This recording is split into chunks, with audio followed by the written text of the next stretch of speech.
आप सब लोग जानते होंगे डिप्रेशन क्या होता है, किन सिचुएशन में होता है, इससे बचने का रास्ता क्या है, एक्सेट्रा एक्सेट्रा, राइट।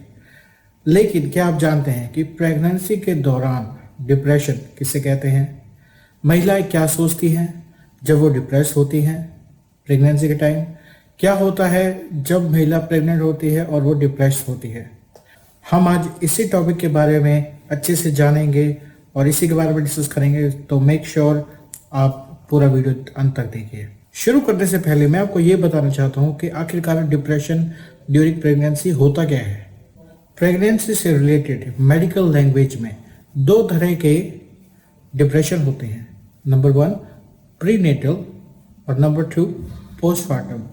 प्रीनेटल मतलब कि बच्चा बॉर्न करने से पहले वाला डिप्रेशन, और पोस्टमार्टम मतलब कि बच्चा पैदा होने के बाद वाला डिप्रेशन। नॉर्मली हर एक 100 में से 20 से 30% महिलाएं इस डिप्रेशन का शिकार होती हैं। देखिए, प्रेगनेंसी के दौरान बहुत सारे बदलाव आते हैं, जैसे कि शारीरिक, मानसिक, सामाजिक, और उस समय को महिला को अपने परिवार के साथ प्यार ना मिले तो उसे डिप्रेशन आता है। और ये डिप्रेशन बच्चे के लिए भी हानिकारक होता है, क्योंकि जैसे कि आपने पुरानी कथाओं में पढ़ा होगा कि अभिमन्यु ने अपनी माँ के पेट में ही जो चक्रव्यूह भेदन की जो प्रक्रिया है वो उसने अपनी माँ के पेट में ही सीख ली थी।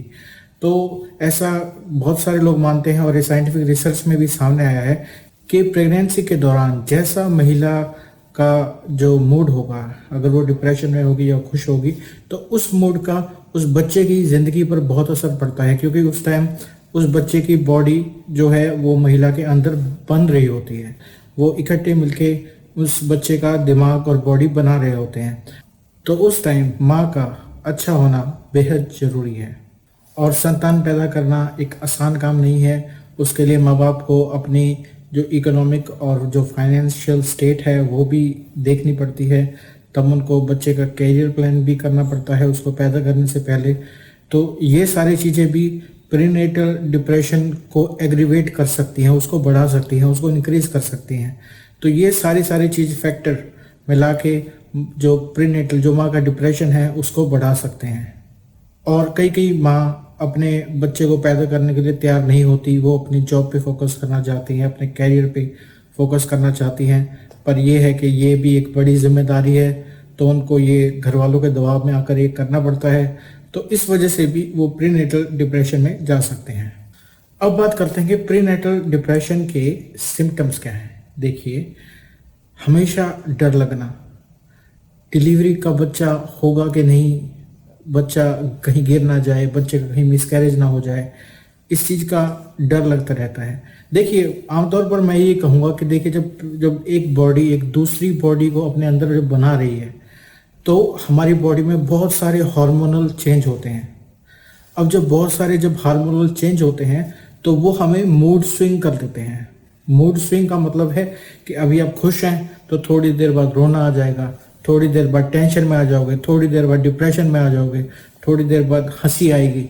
तो ये मूड स्विंग कर लेते हैं, क्योंकि ये हमारी जो बॉडी है, हम उसमें सेरोटोनिन है, तो ऐसे जो हार्मोन हैं वो हमारी बॉडी को खुश रखते हैं, और लाइक जो हमारी फीलिंग है वो हार्मोन्स के साथ ही कनेक्टेड है। पर अब जब हमारी एक बॉडी जब दूसरी बॉडी को बना रही है, तो बहुत सारा जो हार्मोनल जो एक्सचेंज है वो हो रहा है हमारी बॉडी में।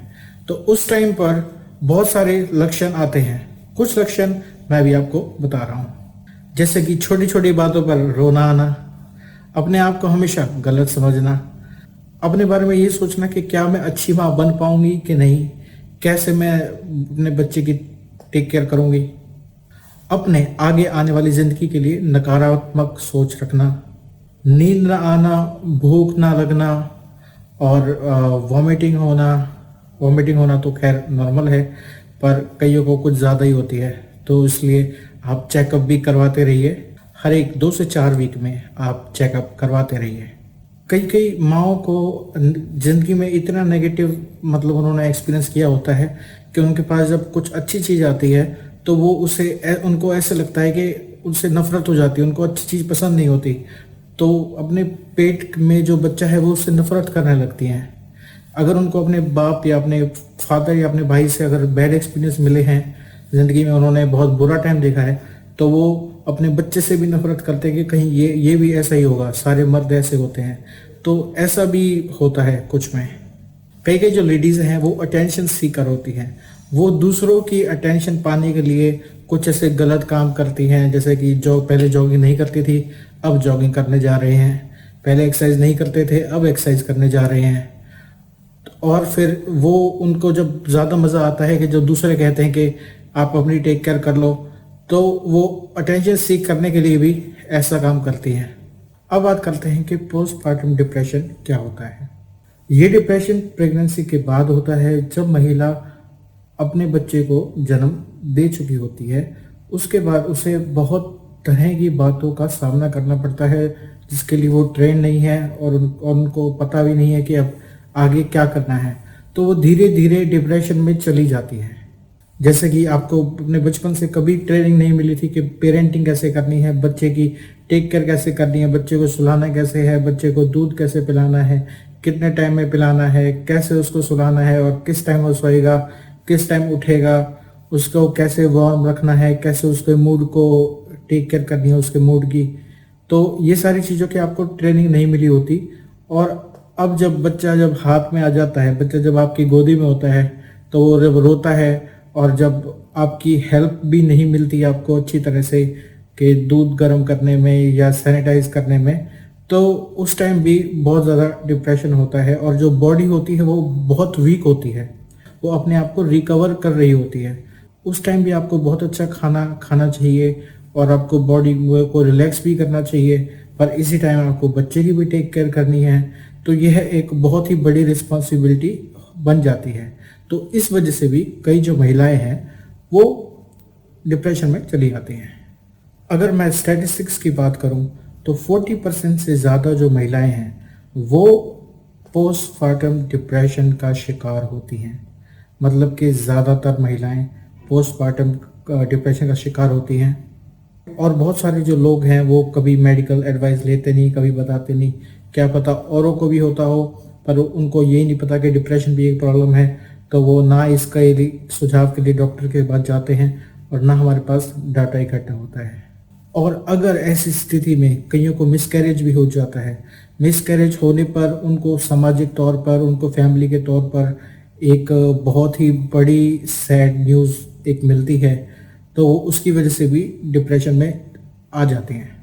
अब बात करते हैं पोस्टपार्टम डिप्रेशन के सिम्टम्स क्या हैं, उसके लक्षण क्या हैं। देखिए, लक्षण है भूख ना लगना, इरिटेट होना, अपने फैमिली वालों से लड़ाई करना, मूड स्विंग्स होना, बच्चे की टेक केयर करने से भागना। और कई कई केसेस में होता है कि जो माँ है वो अपना बच्चा किसी को देना नहीं चाहती, वो बड़ा इनसिक्योर फील करती है। और कई कई जो महिलाएं हैं वो गिल्ट फीलिंग में आ जाती हैं कि उन्होंने बच्चा पैदा करके बहुत बड़ी गलती कर दी, क्योंकि उन्होंने जैसे पहले अपना जीवन प्लान किया था वैसा जीवन अब वो नहीं जी पा रही हैं और अब बच्चे की टेक केयर करनी पड़ रही है। तो इस वजह से उनको लगता है कि उन्होंने बच्चे पैदा करके इस जीवन में एक बहुत बड़ी गलती कर दी। और बहुत ज़्यादा सेंसिटिव हो जाना, पुरानी बातें याद कर करके रोना, यह भी बहुत कॉमन डिप्रेशन का एक सिम्टम है। और ओवरथिंक करना, मतलब कि वो प्रॉब्लम रियली में नहीं है, पर जो जो आपका माइंड है वो आपको ऐसे ऐसे थॉट्स आपको ला ला के देगा कि आप ओवरथिंक करेंगे और फिर डिप्रेशन में रहेंगे बिना बात के, और उस थिंकिंग का कोई रिजल्ट नहीं आएगा। कभी कभी होता है कि फैमिली की तरफ से फुल सपोर्ट नहीं मिलती। आजकल तो बहुत कॉमन है कि सिर्फ एक फैमिली में माँ और बाप ही इकट्ठे रहते हैं, पर इधर पापा को भी जॉब के लिए जाना है और इधर माँ अकेली पड़ जाती है टेक केयर करने के लिए। पर अब जब उनको अकेले टेक केयर करना पड़ता है तो बच्चे के लिए 24 आवर अटेंशन चाहिए, जबकि उन्हें खाना भी बनाना है, उन्हें घर का काम भी करना है, उनमें जो बाकी जो काम है वो भी करने हैं। तो उस वजह से भी, वर्क ओवरलोड की वजह से भी वो टेंशन में आ सकते हैं। अब हम जानेंगे कि प्रेगनेंसी के दौरान डिप्रेशन से कैसे बचा जाए। देखिए, प्रेगनेंसी के दौरान सबसे पहली प्रायोरिटी आपको आप खुद ही होनी चाहिए। आप अब दूसरी चीज़ों को प्रायोरिटाइज करना छोड़ दीजिए, आपकी हेल्थ और आपका बच्चा ही आपकी प्रायोरिटी होनी चाहिए। तो दूसरी चीज़ों से फोकस हटा के इट्स ऑल अबाउट यू। सो आपको अपनी टेक केयर करने के लिए सबसे पहले ध्यान रखना चाहिए। देखिए, प्रेगनेंसी के दौरान किसी भी तरह का नशा, किसी भी तरह की जो वेरी स्पाइसी जो फूड है, फास्ट फूड है, वो नहीं खाना चाहिए। बिल्कुल normal high fibre high protein food खाना चाहिए। वही आपकी सेहत के लिए भी अच्छा है और बच्चे की सेहत के लिए भी अच्छा है। इवन कि मैंने ये भी देखा है कि जो स्मोकिंग करने वाले जो महिलाएं होती हैं, उनके जो बच्चे होते हैं उनमें थोड़ी डिफॉर्मिटी होने के चांस ज़्यादा होते हैं। न्यूरोलॉजिकल डिफॉर्मिटी होने के चांस थोड़े ज़्यादा होते हैं। तो इसलिए कृपया उस टाइम पे स्मोकिंग, ड्रिंकिंग, फास्ट फूड को फुली अवॉइड करें। नंबर 3, जितना ज़्यादा से ज़्यादा हो सके आप अपने आप को खुश रखिए। आई नो फैमिली लाइफ में ये आसान नहीं है, क्योंकि आप डेली से आप वही ज़िंदगी जीते आ रही हैं, वही आपका थॉट पैटर्न है।